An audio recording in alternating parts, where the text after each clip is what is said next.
빌립보서 4장 14절에서 23절 말씀입니다. 그러나 너희가 내 괴로움에 함께 참여하였으니 잘하였도다. 빌립보 사람들아, 너희도 알거니와 복음의 시초에 내가 마게도냐를 떠날 때 주고받는 내 일에 참여한 교회가 너희 외에 아무도 없었느니라. 데살로니가 있을 때에도 너희가 한 번뿐 아니라 2번이나 나의 쓸 것을 보내었도다. 내가 선물을 구함이 아니요 오직 너희에게 유익하도록 풍성한 열매를 구함이라. 내게는 모든 것이 있고 또 풍부한지라. 에바브로디도 편에 너희가 준 것을 받음으로 내가 풍족하니 이는 받으실 만한 향기로운 제물이요 하나님을 기쁘시게 한 것이라. 나의 하나님이 그리스도 예수 안에서 영광 가운데 그 풍성한 대로 너희 모든 쓸 것을 채우시리라.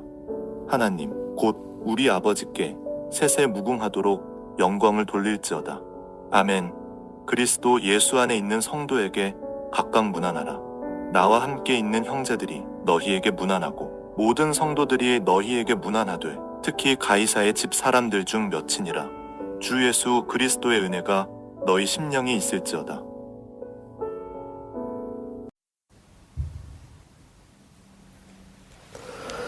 혹시 백지수표를 받아보신 적 있으십니까? 있으시나요? 없으십니까? 받아보고 싶으십니까? 빌립보 교회가 백지수표를 받았어요. 무슨 말이냐면요. 빌립보서 4장 19절을 가니까 이런 말씀이 있습니다. 나의 하나님이 그리스도 예수 안에서 영광 가운데 그 풍성한 대로 하나님의 풍성한 대로 말합니다. 너희 모든 쓸 것을 채우시리라. 이 말씀이 백지수표예요. 이 말씀이 백지수표입니다. 하나님이 그가 가지신 풍성함으로 하나님이 다 가지셨잖아요. 무한적으로 모든 걸 다 갖고 계시는데 그 풍성함으로 빌립보 교회의 모든 필요를 채워주실 것이다 라는 축복의 말을 바울이 합니다. 그러니 이거 다시 쉽게 표현하면 무엇입니까? 무제한적으로 하나님께서 너희에게 주리라 하고 말씀을 하시는 것이에요. 이게 하나님의 백지 수표입니다. 바울이 빌립보의 교회에다가 준 어떻게 보면 무한 축복입니다. 축복을 주는데 좀 대충 조금만 주는 게 아니라 무한적으로 무한 축복을 주시옵소서라고서 바울이 빌립보 교회에다가 이렇게 축복을 한 것입니다. 생각을 해보기를 원해요. 빌립보 교회가 도대체 뭘 했기 때문에 어떻게 뭘 하다가 이런 축복을 받았는가. 우리도 이런 축복 받기를 원합니다. 아멘. 우리도 하나님으로부터 무한 축복 받기를 원합니다. 하나님의 백지수표 받기를 원합니다. 어떻게 받을 수 있겠는가? 오늘 말씀을 통해서 오늘 잠시 보도록 하겠습니다. 첫 번째는요. 주는 사람이 받습니다. 주는 사람이 받는다. 베푸는 사람이 받는다.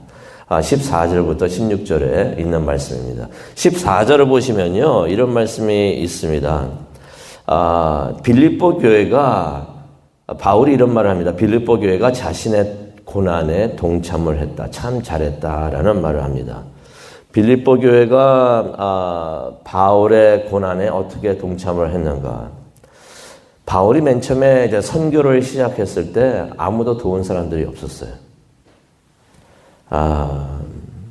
맨 처음에는 예루살렘 교회에서도 오해를 했죠. 그래서 베드로하고도 얼굴 맞대고 이렇게 다투는 일도 있었었는데 아무도 도운 사람이 없었던 것이에요. 그때 유일하게 나서서 바울을 도운 교회가 있었는데 그 사람이 누구였느냐? 어느 교회였는가? 15절을 보니까 빌립보 교회였다는 것이에요. 그리고 16절을 보니까 바울이 데살로니가에서 사역할 때도 도운 교회가 빌립보 교회였던 것이에요. 이게 바울에게 무척이나 힘이 되고 격려가 된 것 같습니다. 바울이 너무나 감사해 합니다. 그래서 빌립보 교회를 바울이 축복을 하는데요. 어떤 축복을 주느냐? 무한 축복을 줍니다. 그래서 백지수표, 하나님의 백지수표를 빌립보 교회에게 주었던 것입니다. 그래서 축복 기도를 해주는 게 그 축복 기도가 19절이에요. 주님께서 너희에게 무한으로 축복해 주기를 바란다라는 그러한 축복을 바울이 빌립보 교회에게 줍니다. 이것은 바울이 그냥 무작위로 기분에 따라서 자기 마음대로 막 축복을 한 것이 절대로 아닙니다. 예수님의 말씀에 따라서 축복을 해 준 것인데요. 누가복음 6장 38절을 보면은 예수님께서 이런 말씀을 하십니다. 주라라고 말씀하십니다. 베푸라는 것이에요. 남에게 주라는 것입니다. 그리하면 너희에게 줄 것이다. 너희에게 줄 것이다. 누가 준다는 얘기입니까? 하나님이 주신다는 것이에요. 너희가 베풀면은 너희에게 하나님께서 주실 것이다 라고 말을 하는 것입니다. 하나님은 베푸는 자에게 복을 주신다는 것입니다. 베푸는 자에게 복을 준다. 근데 하나님께서 복을 주실 때 어떻게 복을 주시는가? 누가복음 6장 38절을 보게 되면요. 후하게 주신다고 하십니다. 우리가 베풀면, 남에게 베풀면 하나님께서 우리에게 복을 주시는데 그냥 인색하게 주시는 것이 아니라 후하게. 그리고 어떤 표현을 쓰시냐면요. 누르고 흔들어서 넘치도록. 이걸 어떻게 생각하시면 되냐면요. 쌀을 누구에게 퍼줄 때 옛날에 한국에서 그런 일이 있었잖아요. 뭐라 그러지? 되라 그러나요? 거기다 쌀을 이렇게 담아가지고 막 주고 그러는데 그때 저도 어렸을 때지만 기억이 나요. 제 어머님도 그렇고 그렇게 퍼서 줄 때 꽉꽉 눌러서 꽉꽉 눌러가지고 그래서 주십시오라고 하는데 그 대에다가 쌀을 들 때 그냥 대충 해가지고 주는 게 아니라 그걸 꽉꽉 눌러가지고 흔들어가지고 틈이 하나도 없게 해가지고 넘치도록 막 차고 넘치도록 준다라고서 누가복음 6장 38절 하나님께서 그런 베푸는 사람들에게 그렇게 하나님께서 축복을 주신다라고서 말씀을 하십니다. 얼마나 큰 축복입니까? 하나님의 백지수표 무한 축복 다 받고 싶죠. 그런데 아무나 받는 것이 아니에요. 성경의 말씀을 보니까 바울을 통해서 또 예수님의 말씀을 보니까 주는 자만이 받을 수 있는 축복이다. 베푸는 자만이 받을 수 있는 축복이다라고서 성경이 우리에게 가르쳐 주고 계십니다. 우리가 이렇게 너그럽게 주는 교인이 돼가지고 무한 축복을 받기를 원합니다. 또 우리가 베푸는 교회가 되어가지고 하나님의 백지수표를 받는 우리 교회가 되기를 원합니다.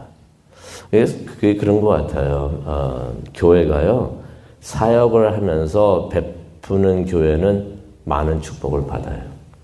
그런데, 인색해가지고, 베풀지 못하는 교회는 또 그렇게 받지를 못합니다. 그게 하나님의 진리인 것 같아요. 우리도 그러한 베푸는 우리 하나님의 자녀들 되기를 원합니다. 그리고 17절에 보니까 하나님께서 다 기억하고 주신다고 하십니다. 이 돈은 언제나 어디서나 예민한 주제인 것 같아요. 바울이 이렇게 이야기를 하고 있으니까 이제 선교, 헌금 그런 거 얘기를 하고 기부를 얘기하고 이제 돈을 얘기하고 있으니까 빌립보 교회가 혹시나 오해할까봐 돈 더 달라고 이런 말 하는구나 라고서 생각을 할까봐 바울이 17절에 이런 말을 합니다. 내가 돈을 원해서 너희에게 돈을 달라고 하기 위해서 내가 이런 말을 하는 것이 아니다. 그러면서 17절에 뭐라고 말합니까? 너희에게 유익하도록 풍성한 열매를 구한다. 너희가 복받기를 내가 원하기 때문에 내가 이런 말을 하는 것이다 라고서 말을 합니다. 바울이 이야기하는 것은 이렇습니다. 하나님이 빌립보 교회의 너그러움을 기억하시고 더욱 풍성한 복을 주시기를 내가 바란다라고 말을 합니다. 그렇게 더 많은 풍성한 복을 받기 위해서는 너그러워져야 되거든요. 베풀어야 되거든요. 줘야 되거든요. 그렇기 때문에 바울이 그렇게 말을 하는 것입니다. 그런데 우리는 여기서 한 가지 기억할 것은 우리가 베푸는 정도에 따라서 복을 받지는 않습니다. 만약 그렇다면은 일단 돈이 많은 사람, 부자가 더 액수를 보게 되면 더 많이 줄 수가 있겠죠. 그래서 우리가 베푸는 그 액수에 따라서 정도에 따라서 우리가 복을 받으면은 항상 부자가 더 많은 복을 받을 수가 있어요. 언제 이런 말을 제가 한번 어디서 들은 것 같아요. 돈을 많이 가지고 있는 부자가 이제 많은 것을 사람들에게 주고 그러니까 어떤 사람이 이런 말을 하더라고요. 나도 돈이 많으면 저렇게 너그럽게 많이 베풀 수 있어 라고서 말을 합니다. 그런데 남에게 베푸는 것은요, 또 하나님이 보시는 것은 남에게 베푸는 것은 부자만이 하는 것이 아니에요. 우리가 부족한 가운데서도 충분히 많이 베풀 수가 있는데요. 그것은 우리가 얼마를 주느냐에 따라서 기부하고 헌금하고 또 베푸느냐에 따라서 하나님께서 축복하신다는 것이 아닙니다. 하나님은 우리의 마음 씀씀이를 보세요. 그래가지고 우리가 어떠한 마음으로, 너그러운 마음으로 헌금을 하고 또 기부를 하고 또 남에게 베푸는가, 하나님은 그걸 보시면서 축복을 해 주실 줄로 믿습니다. 그래서 베푸는 것은 부자만이 하는 것이 아니에요. 우리가 어느 상황에 있든지 할 수 있는 것이 이것인 줄로 믿습니다. 그런데 하나님께서 우리에게 너그러움을 보시고 축복을 해주시는데 이유가 있습니다. 18절하고 19절을 보기를 원하는데요. 18절을 보니까 바울이 이런 말을 합니다. 우리의 베품이 하나님에게 향기로운 제물이 된다고 하십니다. 우리가 베풀 때마다 그것이 하나님께 올라가는 향기로운 제물이 되고 또 그것을 하나님께서는 기뻐하신다라고서 18절에 말씀하십니다. 그리고 20절 보니까 이것이 하나님께 영광 돌리는 일이다. 우리 삶의 목적이 하나님을 기쁘시게 하고 하나님께 영광 돌리는 일이 되기를 바랍니다. 그것이 기독교 역사 몇천 년을 내려오면서 정의를 내립니다. 교회가 말하면서 하나님께 영광 돌리는 일이 우리의 삶의 목적이다. 그런데 이 일이 언제 이루어지는가? 우리가 너그럽게 베풀 때, 너그럽게 줄 때 이러한 일이 일어난다라고서 오늘 20절을 통해서 하나님께서 말씀을 해 주십니다. 우리가 너그럽게 이웃에게 베풀 때 하나님께서 기뻐하신다는 것입니다. 또 우리가 너그럽게 하나님께 바칠 때 그것이 하나님께 영광이 된다는 것입니다. 그런데 우리가 이렇게 생각을 할 수가 있어요. 우리가 주기만 하면은 이거 손해보는 일이 아닌가 생각해 보시기 바랍니다. 내가 주기만 해요. 그럼 계속 나한테 마이너스가 되는데 이거 내가 손해보는 일이 아닌가, 이거 계속 해야 되는가 라고 생각을 할 수가 있는데, 우리가 예수 그리스도 안에서 너그럽게 베푸는 일은 절대 손해보는 일이 아닙니다. 왜 그렇습니까? 하나님께서 우리에게 모든 필요한 것을 채워주시기 때문입니다. 우리는 베푸는데 마이너스가 될 것 같은데 우리의 모자란 분을 하나님께서 채워주신다는 것이에요. 또 우리의 필요한 것을 하나님의 풍성함으로 후하게 가득 채워서 하나님께서 우리를 챙겨주신다는 것입니다.